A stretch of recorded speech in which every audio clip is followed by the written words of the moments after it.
Working with OpenText ACDI Time Machine. Third video in the Working with OpenText ACDI series. Hello.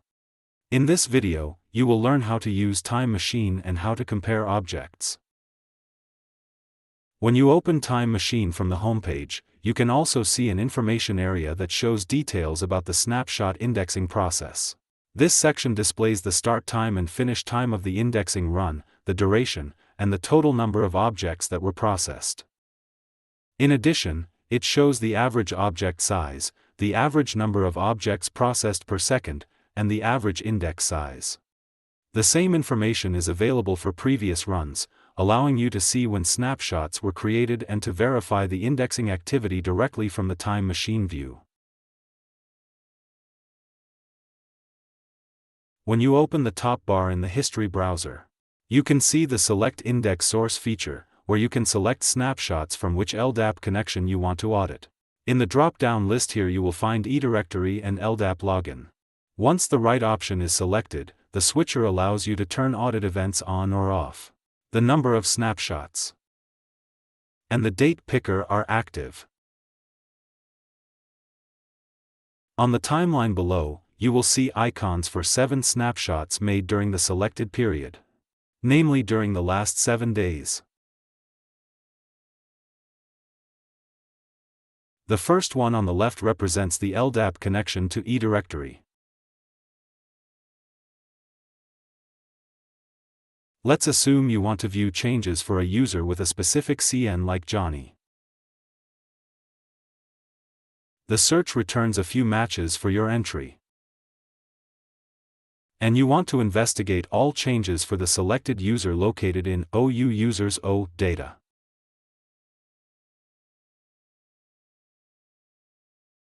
After selecting the entry, the attributes and values are displayed on the right side.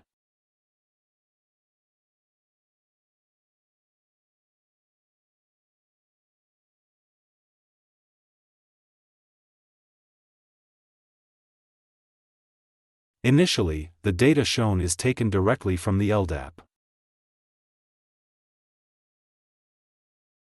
However, you will notice that additional icons appear in the timeline, which represent audit events. Let's have a closer look at what was changed. For example, you can see that a manager was added to this user.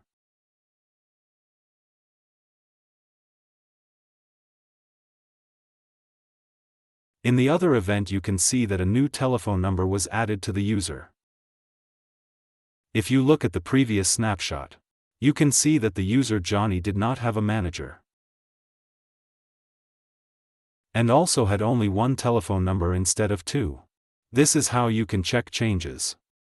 At the bottom, the full DN and the location of the selected entry are displayed.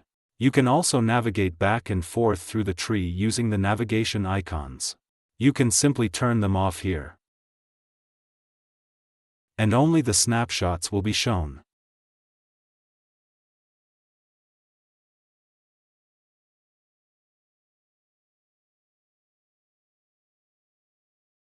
You can return to the previous object using the arrow symbol, or minimize this window using the dash symbol.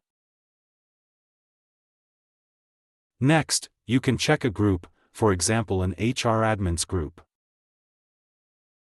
HR admins OU groups OACD4. Here you are able to see and track changes in this critical group.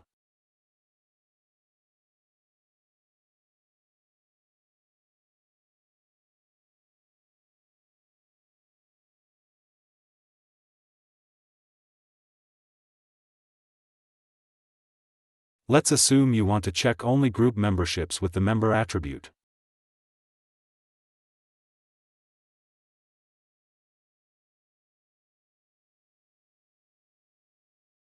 With this switcher you turn the compare mode on.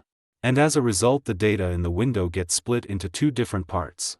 Additionally you can then define which data from which snapshot connection you want to use to compare or directly through LDAP. For example, let's compare the snapshot from January 17th. with today's snapshot. All values are displayed here. But let's assume you want to see only the different ones.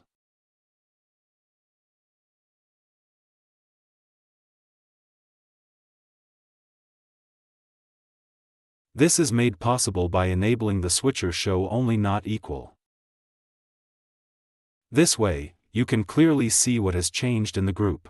So you see the only change made to this group is that on the 17th of January. There was no member with the CN Pepito in this group. Let's check changes for this user.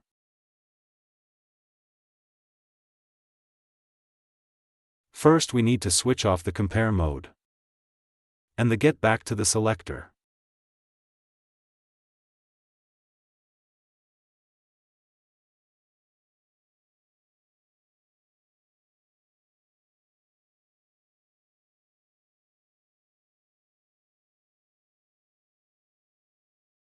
Okay, there are two changes.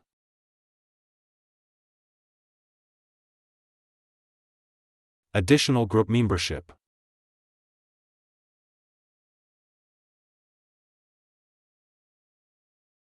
And direct reports. Which means Pepito is the manager of Johnny we saw in the data earlier. If you want to see service attributes, you can enable this option by setting this switcher to on. This will display additional attribute data such as the modifier's name and other attributes that are not shown by default. After this you'll get the attribute data as modifier's name and some other attributes that are not displayed by default. Another significant feature is selecting a certain snapshot and exporting the data from the current selected state to CSV or diff format. The exported data can later be processed with third-party software.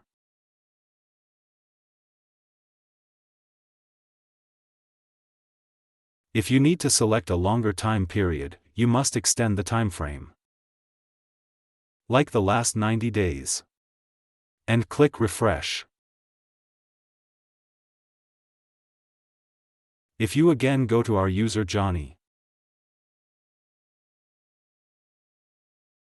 you can now see many more snapshots on the timeline. You can also see when an object has appeared in the system if it has happened within the selected time frame.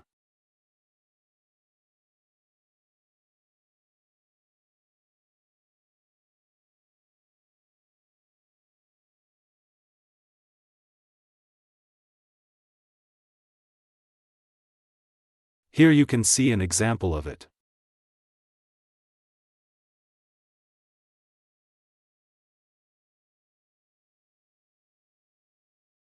So this is how you can audit the states of objects within a certain time period and compare them to get the data about changes that were made. The list of connections is to be found in Administration, under Data Collection. The order, names, and settings of the connections are available in the Audit server. Indices settings. So here are alias and name of the LDAP connection.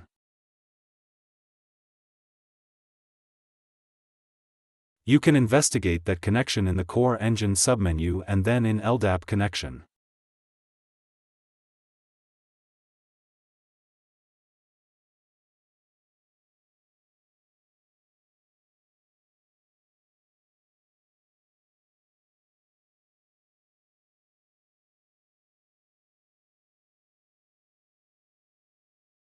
In the next video, we will dive into data lifecycle management.